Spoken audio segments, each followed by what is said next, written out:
Hola Isabel, saludamos a toda la audiencia de Pichincha Universal a través del dial 95.3 FM y 94.5 para el noroccidente de la provincia de Pichincha.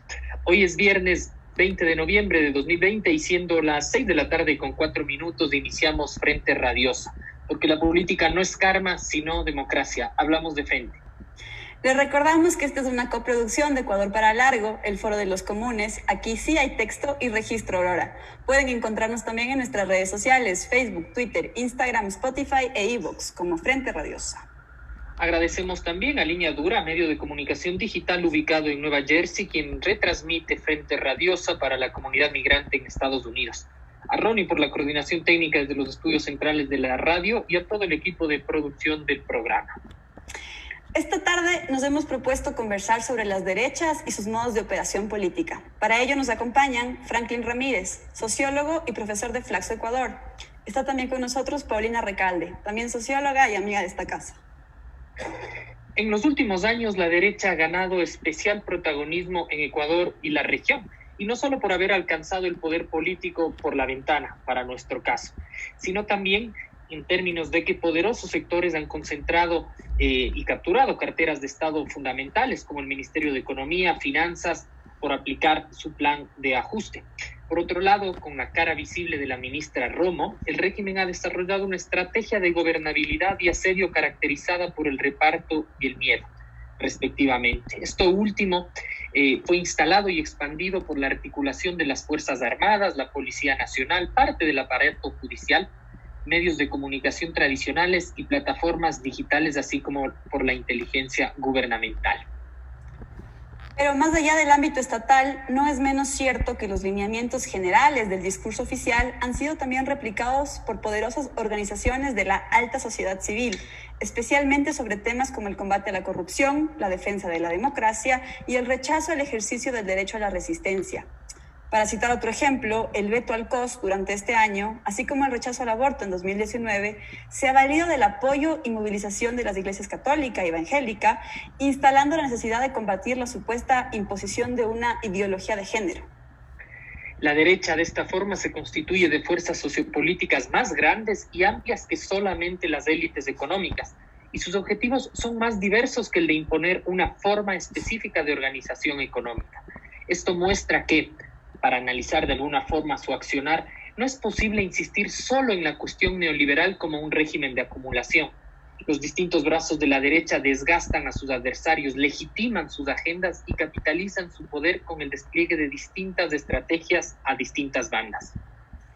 En el escenario electoral, esto parece ser especialmente cierto. La derecha no solo estructura sus discursos en torno a la cuestión económica, sino que además es particularmente exitosa, por ejemplo, en interpretar e interpelar las demandas populares y de los sectores medios, en comparación con el progresismo sobre todo, cuando se trata de temas como la seguridad ciudadana o la ética pública, metiéndose así en los vacíos de su adversario principal y ahondando en sus grietas.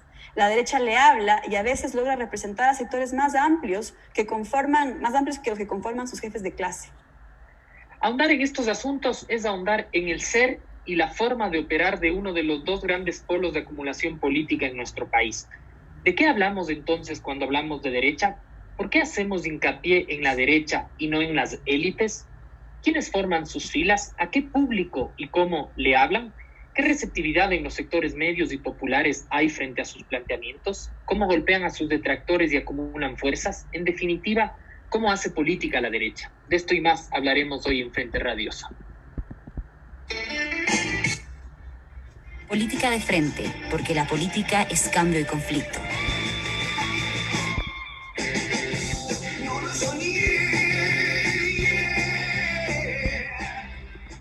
Pichincha Universal. Bueno, ahora sí arrancamos. Creo que una de las maneras de abordar sus formas de operación es delimitar el campo de las derechas. Entonces, en ese sentido, quisiera preguntarles a qué nos referimos cuando hablamos de las derechas. Sabemos ya que estas exceden por mucho el ámbito partidario.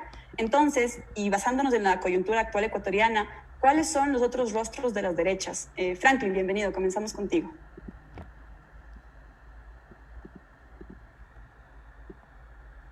Creo que hay un problema. Sí, efectivamente, en los últimos años hemos asistido a como un dinamismo, un activismo largo de la derecha que excede la esfera partidaria, que excede su habitual despliegue en torno a vehículos electorales que venían eh, desplegándose desde el retorno a la democracia.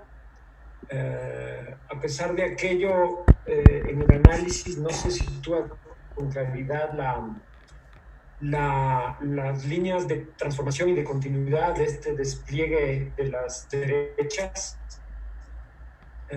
También es verdad que se tiende a circunscribir el análisis a la esfera partidaria y de algún modo esto hace pleno sentido, ¿no? Pero si uno habla de la derecha como tendencia política, con concreciones organizativas del mundo de los partidos, hay unos actores muy claros que están ahí.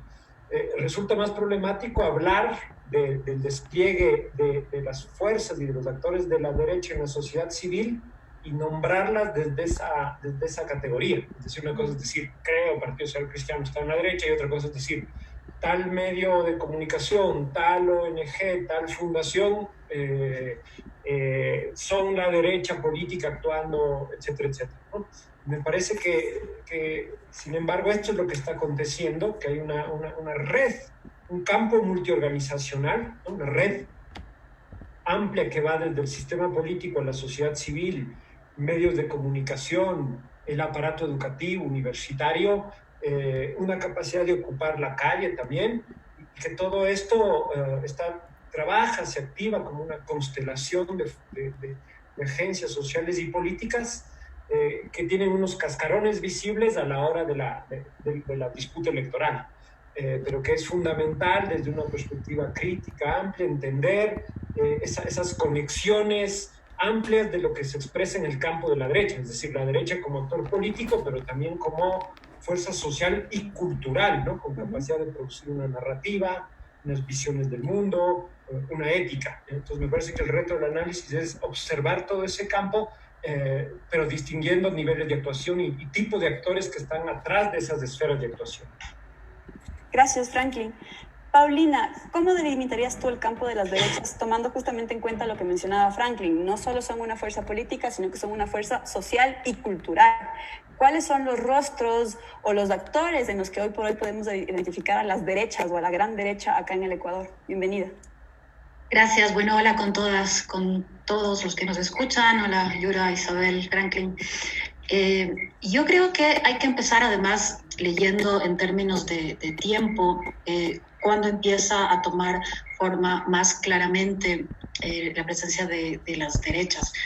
Creo que es un hito fundamental en Ecuador el modo en el que ejercieron presencia política y tuvieron un logro político además en Ecuador a raíz o en torno al impuesto a la herencia y a la plusvalía. Esto significa una primera presencia y un primer hito en términos de haber procurado incluso que el gobierno de la Revolución Ciudadana retrocediera en una medida que en ese momento significaba para este proyecto el hacer una nueva apuesta en términos de redistribución.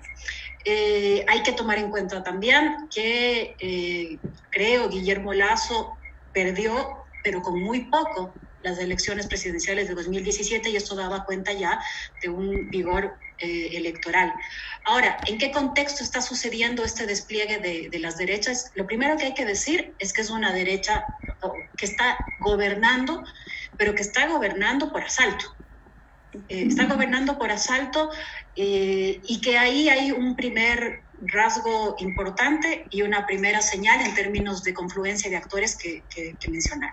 El hecho de que gobierne por asalto significa un primer rasgo poco o nada democrático, porque significa que llega al gobierno y llega al poder con un plan de gobierno que no fue votado. Luego, esta confluencia de actores que se dio, que tiene el primer momento en la consulta popular, y ahí tenemos un primer hito. Un primer hito y un primer rostro que tiene que ver con una toma institucional, porque la supuesta reinstitucionalización del país lo que significó, o lo que ha significado, es la presencia de varios rostros de la derecha en varios poderes del Estado. El segundo elemento que es fundamental tiene que ver con la presencia, la presión y la conquista política de parte de las cámaras empresariales que, habiéndose hecho incluso con el Ministerio de Finanzas, hacen esta entrada al gobierno y muestran además un momento de unificación. Ahí hay otro rasgo importante, esta unificación de las cámaras. Un tercer elemento que es importante es que en torno a estos dos elementos, que ha sido de modo sumamente atropellado, además esta supuesta reinstitucionalización y este modelo económico, ha sido atropellado y además ha sido violento, ha sido por la fuerza. Esto se conecta con que llegaron al gobierno y llegaron al poder, digamos, por asalto. Este rasgo violento significa que se conectan además con la fuerza de policía, con la fuerza de, valga la redundancia, de Fuerzas Armadas, y que estos elementos tienen una complicidad, vamos a decir así, con medios de comunicación que habían sido sumamente críticos con elementos de esta naturaleza antes y que ahora cierran absolutamente filas, acompañan este relato del gobierno, tanto en términos de implementación del modelo económico, en esta captura institucional y en el modo violento y el uso de fuerza con el que se incorporan estas medidas. Y esos otros rostros, los mediáticos, se suman a los empresariales que he mencionado, se suman a estos actores políticos que se incorporaron rápidamente en torno a la consulta popular, a esta supuesta reinstitucionalización del país. Entonces, todos estos estarían configurando una serie de rostros y actores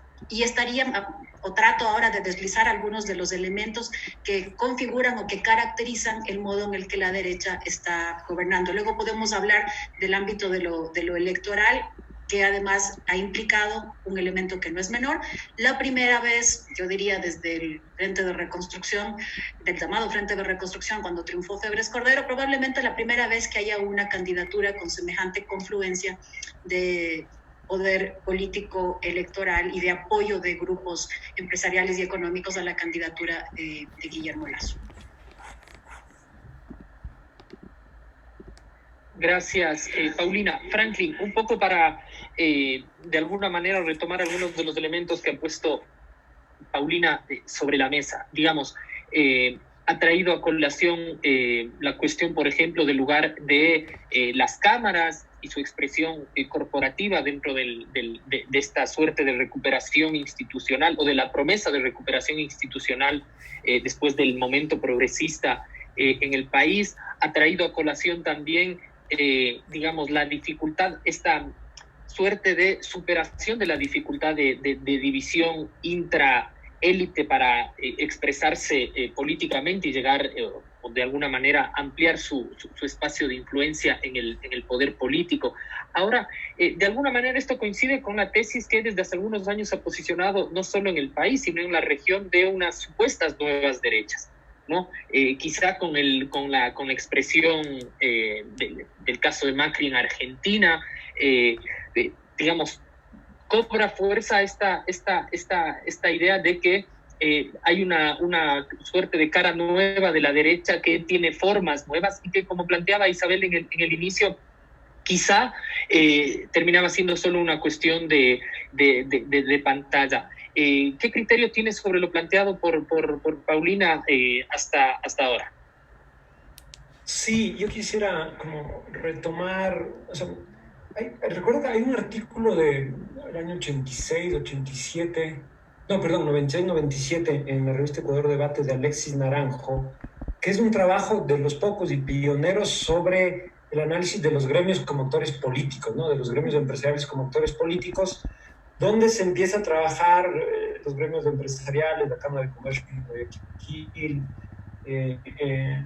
los gremios industriales en Quito, me parece, y se observa su politización, su activo nivel de intervención en la esfera pública, su conexión y su capacidad de lobby, de imponer agenda, tanto a los partidos cercanos a sus tesis, cuanto en los gobiernos de turno. Y claro, ahí empezaba a circular con fuerza esta fórmula de partidos corporativos, partidos que hacia la derecha han reconstruido sus agendas prácticamente como cajas de resonancia de los grandes gremios empresariales a nivel nacional y sobre todo de las dos ciudades. Entonces, Evidentemente, lo que vemos en estos años con Moreno es como, no es del todo nuevo, esta vinculación entre gremios y partido, como digo, tiene toda una historia muy ligada al Partido Social Cristiano.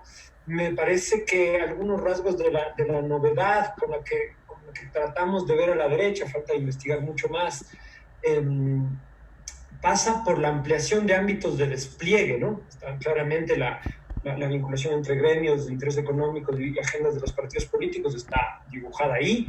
Después me parece que hay que prestar mayor atención a su actuación en las instituciones de la sociedad civil, en agencias, en actores específicos con nombres, rostros en el seno de la sociedad, en el campo de los medios de comunicación e insisto en esta esfera educativa. Pero antes de eso, o más bien para plantear esto de otro modo, Paulino usaba la palabra el asalto, ¿no? Que es como efectivamente la derecha habría asaltado al poder porque no ganaron las elecciones y sin embargo su agenda es la que ha copado la conducción gubernativa en estos años. Pero si es que uno toma en serio esta idea de que hay un despliegue de la derecha que excede el terreno político gubernamental, que excede el terreno gremial empresarial y que tiene una serie de instituciones culturales, educativas, informativas, lo que vemos es que este asalto hacia el poder ha venido acompañado de una batalla hegemónica, se diría en la izquierda, de una guerra cultural, como dice la alt-right, contra una guerra cultural, es decir, un despliegue ético, ideológico, cultural, ideológico específico, que ha permitido que ese asalto, que en otras condiciones como de mayor ampliación democrática, hubiese tenido que ser más contestado, pero es un asalto que ha pasado globalmente, se ha ido legitimando, se ha consolidado, las dinámicas de conflictividad y de protesta no han tenido que ver con la ocupación de ese poder, la ocupación intempestiva de ese poder. Entonces, y uno podría decir que en gran parte ese asalto no parece como un asalto contestado e impugnado, precisamente porque hay un trabajo ideológico, ha habido un trabajo sofisticado en instituciones sociales determinadas para colocar las ideas, determinadas ideas que ahora han conducido la vida política, la vida estatal de nuestro país. Entonces esto relativiza la idea del asalto, porque el asalto supone que hay directamente una ocupación del poder sin que haya un despliegue hegemónico en el seno de la sociedad civil. Es como la guerra de posiciones de la esfera pública en la sociedad civil. La derecha la ha hecho, y esta es un poco la novedad que estamos tratando de situar. Entonces sí, es como se llega al poder sin el voto popular de aquello, hay un cierto consenso tácito de que esto por algunas razones no estaba mal, y esas razones tienen que ver con cómo han trabajado medios de comunicación, organizaciones de la sociedad civil, el despliegue en redes sociales, think tank, fundaciones, un despliegue que fue muy activo como parte del discurso de oposición a la Revolución Ciudadana. Y no hay que olvidar una fecha así como marcante, me parece que creo, de Guillermo Lasso, aparece en 2012, quizás más adelante puedo ampliar por qué la importancia de esta fecha en este análisis que estamos situando. Gracias, Franklin. Paulina, Franklin ha posicionado de alguna manera esta idea de que, digamos, en la derecha de este tiempo ha operado no solo una lógica de disputa exclusivamente en el plano de lo político, sino también en el campo de lo cultural. Ha hablado de una guerra cultural y que de alguna manera eso ha posibilitado que no haya un asalto al poder en este periodo, en este ciclo, sino más bien una suerte casi de correlación entre eso, ¿no? Que se han alterado condiciones de una recomposición de alguna manera en clave hegemónica ampliada.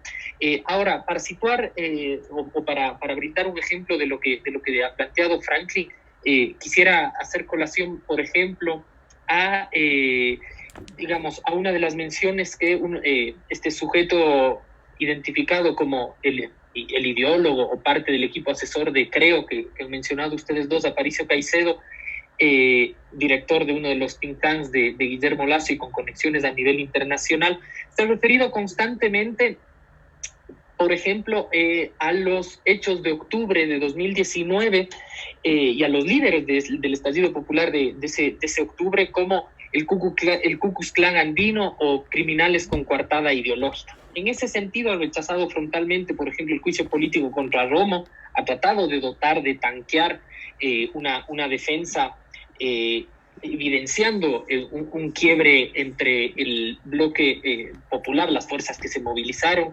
y aquellas de la derecha. Paulina, ¿cómo ves tú este trabajo de las derechas, no solo en el campo político, sino en ampliar de alguna manera o reivindicar una agenda también ideológica, que hace algunos programas también lo tratamos aquí en Frente Radiosa? ¿Tiene sentido? Tú manifestabas, por ejemplo, las movilizaciones de 2015. ¿Eso fue un momento de quiebre, de inflexión de las derechas para posibilitar esta avanzada? Algunas cosas. Es cierto lo que dice Franklin hace un momento respecto a que no es novedoso el hecho de que las cámaras y los gremios empresariales tengan esta conexión, esta presencia y este ejercicio de poder. No obstante, yo sí creo que hay que tomar en cuenta que es un momento novedoso en la medida en que incluso las tensiones regionales que éstas han tenido sostenidamente y las tensiones que en la sierra o dentro de la sierra han tenido algunas de ellas, casi que se han diluido en nombre de confluir en torno al ejercicio de gobierno y de acompañar el plan económico y el discurso político que está llevando este gobierno. Voy a decir, por ejemplo, que es un momento inédito en la medida en que sendos comunicados firmados por todas las cámaras, tanto de la sierra como de la costa, de las federaciones y las asociaciones de sierra y de la costa, han estado no solamente demandando cambios o avances en su agenda en términos de iniciativas legislativas, sino que también ha habido esta unificación para firmar comunicados reclamando en contra de las movilizaciones y demandando que se deje trabajar a la población. Es decir, aquellos que se movilizan son los que no permiten que la población trabaje. El hecho, por ejemplo, de que firmen comunicados juntos en la Cámara de Comercio y la Cámara de Industriales sí es una novedad, tomando en cuenta que no representan ni a los mismos poderes políticos y que normalmente, incluso trabajando en el mismo edificio, no solían coincidir ni confluir. Y mira, aquí lo mismo, la Cámara de Comercio de Quito con la Cámara de Comercio de Guayaquil. Entonces me parece que sí hay que leer esta confluencia en términos de cámaras que no caminaban juntas y de que el hecho de lo regional haya tenido, de algún modo, se haya disuelto. Otra cosa que me parece importante, y ya respondo a tu pregunta, Yura, es que también hay que tomar en cuenta que las cámaras en este momento no solamente que están tomando un ejercicio en torno a lo económico, estamos hablando de actores que desde la Cámara de Industriales saltaron no solamente al Ministerio de Finanzas, sino que saltaron también al Consejo de Participación Ciudadana y ahora mismo están abanderados de la iniciativa de reformas constitucionales en torno al legislativo. Es decir, a mí me parece que sí habría que interpretar si no hubo una ampliación del campo de incidencia y de intento de influencia. El otro tema que me parece importante también situar es que insisto en usar el término de que es por asalto, porque no hay que perder de vista que la implementación del modelo económico y de las medidas de este gobierno han sido violencia de por medio. Han sido en términos de estado de excepción, han sido con el uso de violencia que supuso octubre, han sido con advertencias permanentes en contra de los movilizados, incluso con informes de inteligencia un día antes de que se realicen las movilizaciones.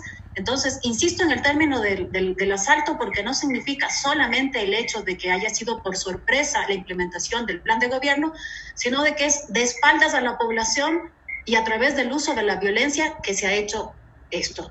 No hay un consenso en este sentido, cuando, como dice Franklin hace un momento, un consenso tácito. No puede hablarse de un consenso tácito si incluso las cifras de apoyo al gobierno, a la firma del acuerdo con el Fondo Monetario, al modo en el que se situó el relato oficial en torno a octubre, no compran ese relato. Las cifras dan cuenta de que se rechaza el hablar de violentos golpistas, se rechaza ampliamente el uso de la violencia, se pide la renuncia de los actores de los operativos de octubre, hay absoluto rechazo a la forma en la que se maneja la economía, incluso rechazo a la firma del acuerdo con el fondo. Es muy habitual que se diga que la población no reconoce, no habla del Fondo Monetario Internacional. Entonces, no hay tal consenso. Puede haber tal consenso cuando se habla de los actores que acompañan esto. Yo no digo que no se haya expandido un sentido en torno a algunos de los preceptos de la derecha, pero hablar de un consenso o hablar de que no ha habido asalto me parece que tiene que tener los matices.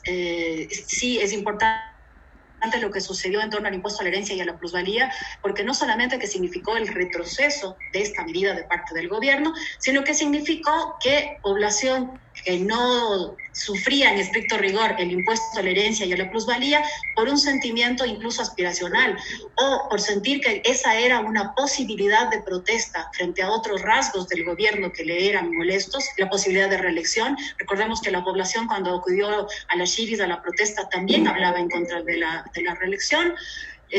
Significó ese momento de expresar malestares con el gobierno. Y la derecha leyó bien eso, y por eso es que insisto en que hay que tomar en cuenta que el binomio de la derecha estuvo tan cerca de ganar. Sí hay esta expansión, sí hay varios de estos elementos que se puede hablar, que hubo un giro respecto al primer ciclo del gobierno anterior, pero ratifico que ha sido con la violencia de por medio que se ha avanzado en esta agenda y en este plan de gobierno.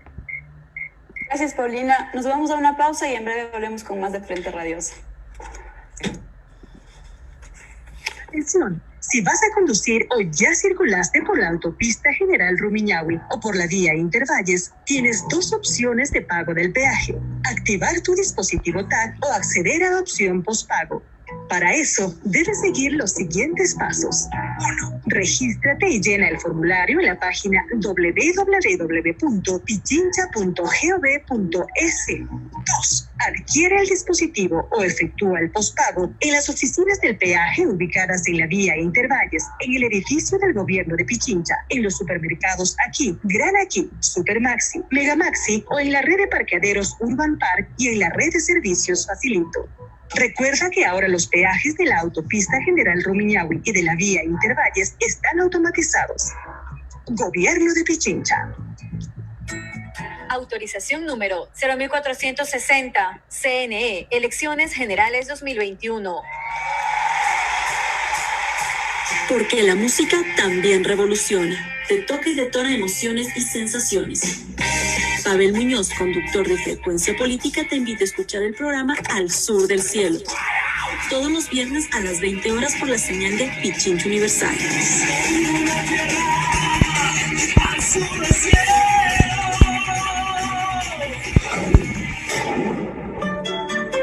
¿Qué fue primero, el huevo o la economía?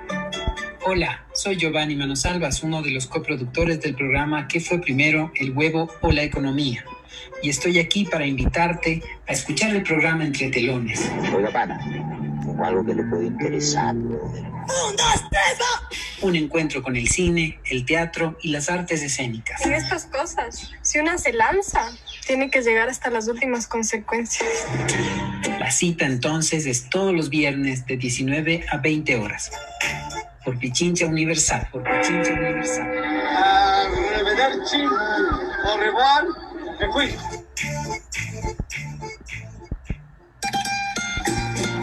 El género musical que siempre vivirá. Como un rayito de luna. Los mejores intérpretes. No te asombres si te digo lo que fuiste. Y los valses tradicionales.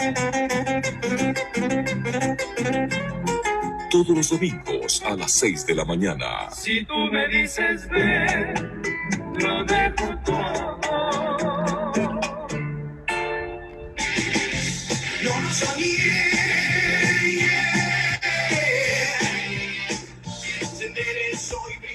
Pichincha Universal. Seguimos con más de Frente Radiosa. Franklin, en tu anterior intervención tú mencionabas una suerte de guerra de posiciones y decías, bueno, la derecha no llegó por asalto porque de alguna manera han habido instituciones en diferentes niveles que ya venían preparando el camino, si se quiere. Desde ahí te quisiera preguntar, sin caer en teorías conspirativas, pero ¿ves tú alguna suerte de articulación entre estos diferentes actores de la derecha? ¿Hay táctica y estrategia?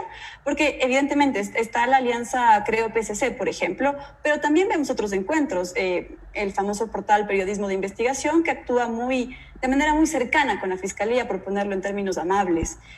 ¿Cómo se están articulando las derechas? También retomando un poco lo que decía Paulina, claro, mencionábamos de alguna manera hasta un punto les funcionó esta suerte de alianza cobijada por el signo antipopulista, anticorreísta, pero cuando eso comienza a hacer agua, se van por el lado violento. Entonces, ¿cuáles son las nuevas formas de articulación, de operación de las derechas?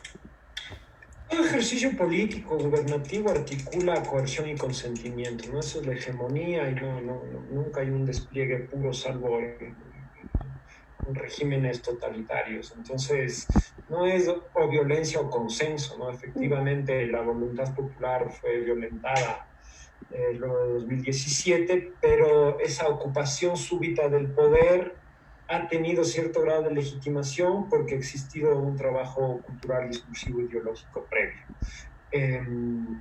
Ese trabajo ya yo creo que se activó con mucha fuerza cuando la Revolución Ciudadana saca con éxito el proceso constituyente y empieza a avanzar en una construcción programática, ideológica y no solo de ocupación del poder. Cuando uno yo hacía un seguimiento de la página Ecuador Libre, que es de este think tank, como de la derecha más próxima al Lazo, de una derecha así como muy liberal, muy ideológica, y tenían en su página web tenían una entrada que decía Semplares, ¿no? Y que básicamente era una deconstrucción de un análisis de los planes de la Revolución Ciudadana. Y claramente había esta idea de, como una sorpresa de las élites, de la derecha, de observar que había un rival que no era el viejo y populismo, sino que tenía unas expresiones más sofisticadas en términos de conducción estatal, de construcción programática, un discurso técnico-político. De hecho, tuvieron que empezar a hablar del tecnopopulismo porque no calzaba sus categorías habituales para el gobierno que se estaba desplegando, y ellos arrancan una ofensiva ideológica. Me parece que ellos se dan cuenta que su libreto, su guión, que estaba muy, muy ligado al consenso de Washington y al legado de Febres Cordero, empieza a quedar vetusto y fuera de capacidad de sintonizar con la sociedad. Entonces, hay un trabajo ideológico que de hecho Lazo expresa, es una derecha dogmática, una derecha ideológica, pero que ha ido trabajando esto, ¿no? Hace falta visitar la página de Ecuador Libre para ver toda esa construcción como sofisticada, erudita, con muchas redes nacionales e internacionales. Entonces me parece que ahí empieza un trabajo que además, en el marco del despliegue de la Revolución Ciudadana, hace reverberar otras expresiones, ¿no? Hay que situar bien esas conexiones, esa articulación, ¿no? Uno no puede decir, todo esto es la derecha y están como conducidos. No, pero claramente hay un campo ideológico, hay un campo de tesis, de sentidos que van posicionando. Entonces, por ejemplo, toda la ocupación de Cuatro Pelagatos, o el discurso de la posta, que claramente aparecen en estos últimos años como una suerte de intelectuales orgánicos de este espacio, con un discurso súper liberal, antiestatal, antipopular, y hay un eco, ¿no? Eso resuena, y ahí coincido con Paulina, ¿no? Efectivamente, los gremios siempre han hecho política. Ahora, lo que estamos viendo es que hay mucho más unificación y hay una suerte de trabajo político más concertado, más concertado, más articulado, más guiote, pero uno ve el discurso de unos y otros, o sea, no solo de las cámaras del partido, sino de las cámaras del partido, estos portales, el discurso de los grandes aparatos de comunicación que siempre han estado con la derecha, y todo esto machacándose durante 10 años con posiciones de poder simbólica y comunicativas, no pueden no tener un efecto en el plano de esa guerra de posiciones, de esa guerra cultural. No pueden no tener un efecto. Y quizás, aunque Lazo y el modo en que se ha conducido este gobierno nos dirían más bien que es una pura repetición de la vieja derecha, como neoliberal, dogmática, la derecha así como que se inauguró en los años 80, al mismo tiempo tenemos un montón de brazos más novedosos, más sutiles, que están trabajando en la sociedad civil. Cierro con esto, el discurso de la sociedad civil versus el Estado en el terremoto de Manabí de 2016 fue nítido, ¿no? Era como, no, el Estado, corrupción, bla, bla, bla, la sociedad civil, la beneficencia, la solidaridad, con eso basta. Lo hemos vuelto a ver ahora en la pandemia del COVID. Si ustedes se fijan, para ver un poco, el Estado prácticamente ha desertado de gestionar y de gobernar el virus protegiendo derechos.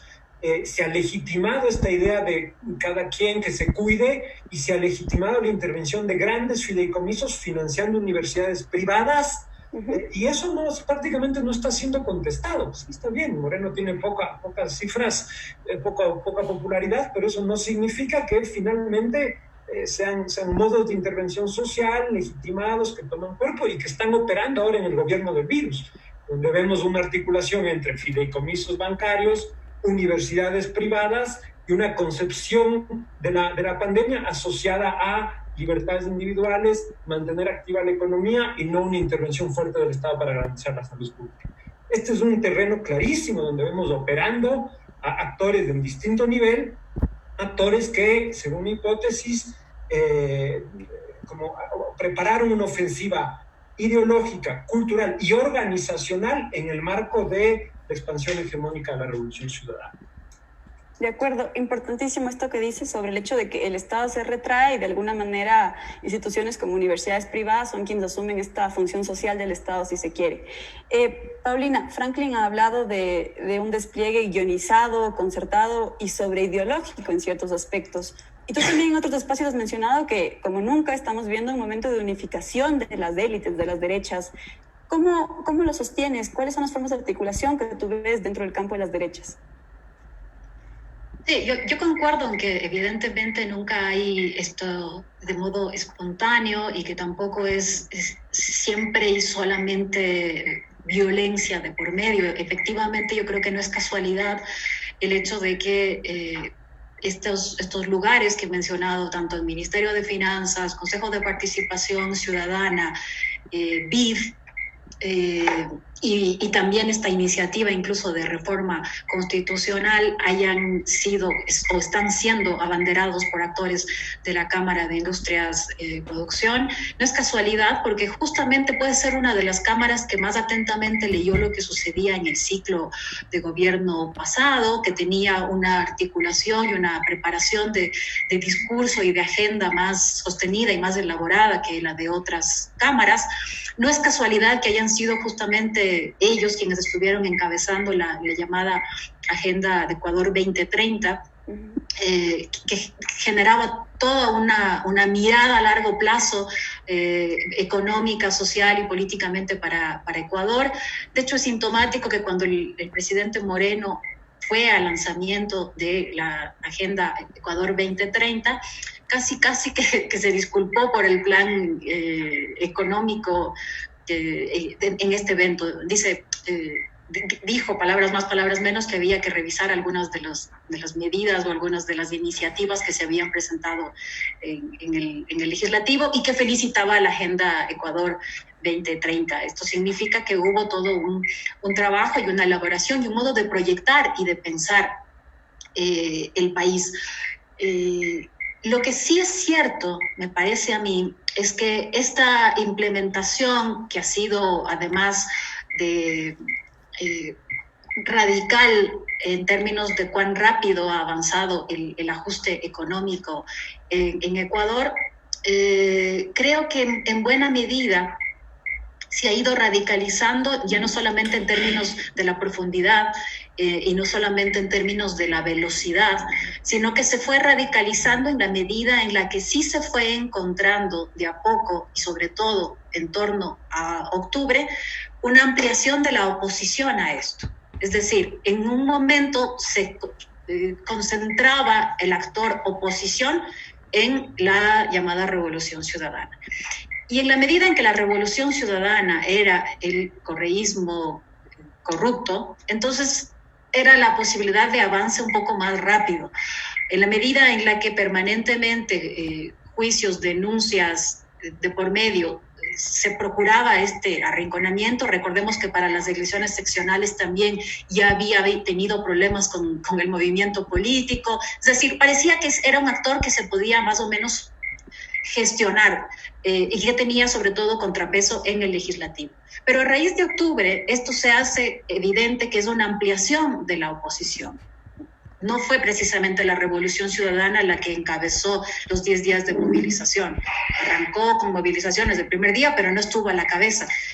En octubre lo que se ve es el movimiento indígena, estudiantes, a mujeres, a los transportistas por distintas razones, pero ampliando, digamos, esta oposición y esta resistencia. Y lo que pasa inmediatamente después son cifras, además, que empiezan a dar cuenta de que en términos políticos y electorales ya no podía tener solamente como contradictor este modo de hacer política en la Revolución Ciudadana, sino también en un posible binomio de Pachacutic, si es que el binomio de Pachacutic hubiese incluido a Leonidas Diza y Antonio Vargas. Empezaron a tener cifras de intención de voto a nivel nacional. Y entonces se radicalizan en términos de la violencia. En términos de la violencia, y esta violencia empieza a ser articulada desde distintas respuestas. Esto de hablar, por ejemplo, de los informes de inteligencia para advertir lo que podrían hacer los movilizados, a mí me parece que no es un hecho menor que este supuesto informe de inteligencia haya sido publicado no solamente por un portal de noticias web, sino que haya sido publicado en la revista de la Cámara de Comercio de Quito. Esto yo no recuerdo haber visto una cosa así. Que un informe de la Secretaría de Inteligencia sea publicado en la revista Criterios, que es la revista de la Cámara de Comercio de Quito, advirtiendo de estos desórdenes. Entonces, en ese sentido digo que se radicaliza, porque una cosa es que haya pronunciamientos de parte de una Cámara acompañando el modo en el que se está haciendo economía. Otra cosa es que se haga vocería, casi de ministro del Interior, en una publicación de una cámara empresarial. Entonces, esta radicalización y este modo violento, yo creo que se fue haciendo mucho más evidente y más crudo a raíz de que quedó en evidencia no solamente que había calle, sino que había la posibilidad de que actores políticos, dirigencias del movimiento indígena, por ejemplo, tuvieran apoyo político y electoral. Cuando tú lees las cifras de cómo se interpretó para la población o cómo se leyó para la población octubre, te das cuenta de que sí, que hay un 25% más o menos que, voy a decir así, que compró el relato del gobierno, que también cree que hubo violencia, que esa no era la forma, que hubo asalto, que hubo golpismo, pero hay cifras amplias que no compran este relato de castrochavismo atrás de las movilizaciones y que incluso hablan de representación de los intereses generales.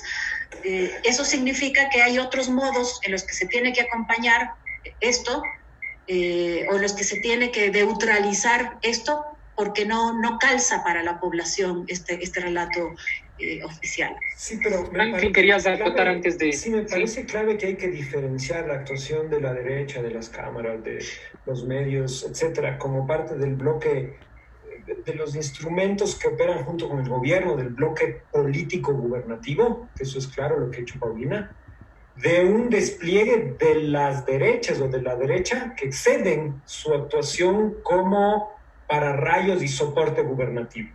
Esto último, que es como la novedad que estamos tratando de acentuar en la derecha, que de una reconstrucción desde la Revolución Ciudadana, insisto, a mí me parece que es como que el proceso político le da una cierta conciencia, el proceso de correísmo le da una cierta conciencia, autoconciencia a la derecha, acelera su necesidad de invertir más en trabajo político, organizativo, ideológico. El éxito que tenga aquello todavía está por verse, pero hay un esfuerzo como que sabiendo que ya el poder y el voto, como fue durante los 80 y los 90, no le venía de suyo, que había que hacer algo más, que ya no estaba, que ya no les era un lugar natural al que podían acceder, la emergencia del movimiento indígena en los 90, la irrupción del correísmo, ponían efectivamente un desafío al poder que suponía que aquellas debían actuar más allá de sus instrumentos de fuerza como actores económicos y sus aparatos habituales de violencia. Entonces yo creo que hay que distinguir en otro nivel, porque la izquierda cometería un error, comete dos errores, como al hacer una crítica de la derecha solo como proyecto neoliberal y al hacerla solo en relación a su despliegue violento en torno a Lenin Moreno. O sea, la derecha, o sea, lo que estamos hablando de posicionar es esta idea fuerte de hay un despliegue, hay un trabajo sobre la sociedad civil, hay un trabajo en la sociedad civil, se está invirtiendo largamente ahí, que un poco uno puede decir es la contracara también del desprecio correísta a las ONGs, a muchas organizaciones populares, un discurso hiperestatal que no alcanza a ver la necesidad de permear de modo elaborado en la cultura política, de disputar la hegemonía en esa esfera. La derecha a este respecto tiene recursos, tiene nexos, se está desplegando ahí con toda claridad una serie de medios de comunicación, de portales que trabajan de modo activo, pero no solo como soporte del gobierno, sino produciendo sentidos, creando claves de lectura, posicionando tesis para asentar el campo liberal y neoliberal desde esta perspectiva de los actores políticos. Hay tensiones también entre el conservadurismo durísimo del Opus Dei, del Lazo, de la derecha más movilizada, y actores que son más liberales dentro de esa derecha, pero efectivamente todo esto ha ido convergiendo y me parece que las elecciones de 2021 las encuentra bastante unificadas en ese discurso, las encuentra tomando distancia o tratando de tomar distancia de Moreno y activándose en todos estos niveles, ¿no? Aquí hay que hacer un punto aparte, ya no nos da mucho el tiempo, pero todo el problema de la universidad pública, toda la crítica, todo el desmonte de la construcción del espacio de la universidad pública en estos años, la fuerza de las universidades privadas, antes era la San Francisco, ahora es la UDRA, como actores político-ideológicos. Claramente hay un trabajo, ¿no? Como las élites también sabían que hay que formar a las nuevas generaciones, que no va de suyo su ocupación del poder, de la empresa, esto requiere inversión, ahí hay un trabajo también claramente, son universidades con unos sellos ideológicos, siempre en contra de una comprensión de la universidad pública como excesivamente politizada, como marxistoide, etcétera, etcétera, todo esto entre comillas. Entonces, me parece que es fundamental como para la campaña que se viene a entender que el despliegue de la derecha excede el acompañamiento a Moreno, excede la agenda de defensa del neoliberalismo y supone un discurso cultural, un discurso social mucho más extenso que la izquierda no está atendiendo de modo adecuado, me parece a mí, y que está haciéndole ver solo un lado de este enorme despliegue de la derecha, que ahora además juega con las instituciones del poder, ¿no? De la mano, con mucha cercanía. Paulina, antes de volver contigo y para ir, porque entramos casi a la recta final del programa, Franklin, tú hablabas un poco de este ejercicio de autoconciencia que ha hecho la derecha, digamos, durante el tiempo, quizá, digamos, desde el pico de la Revolución Ciudadana y durante estos últimos años, que de alguna manera, de manera diferenciada, no siempre concertada ni siempre estratégica, pero ha optado por un despliegue ampliado. Has hablado también de este golpe o esta suerte de golpear los bastiones tanto ideológicos como políticos propiamente dicho, donde ha acumulado el progresismo. En ese sentido, por ejemplo, este think tank de los liberales ha buscado golpear lo que ha sido quizá el patrimonio más grande del progresismo, que ha sido la idea de justicia social.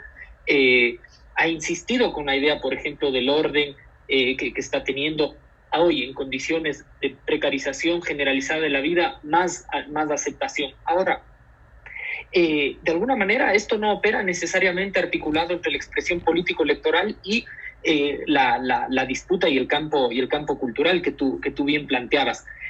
¿Crees que en ese escenario, a puertas de unas elecciones, habrá una conexión? Es decir, Lasso retomará la idea de la disputa ideológica de la que progresivamente se ha ido desplazando para hacer una política mucho más pragmática, clientelar, si se quiere, o mantendrá en clave separada, considerando además que tiene sus matices y diferencias con su socio electoral, que es el Partido Social Cristiano?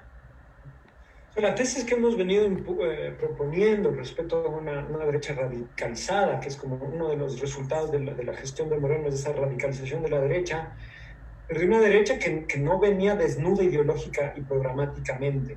A mí me parece que Lasso expresa con toda fuerza esa radicalización ideológica. Yo hablaba hace un momento de un dogmatismo. Él se pega al ABC de la alt-right, sobre todo en cuestiones económicas y ético-morales. Yo no le veo a Lasso despegado de ese guión. Yo ahí no sé si está solo en el pragmatismo electoral, ¿no? Él es como muy fiel a este discurso.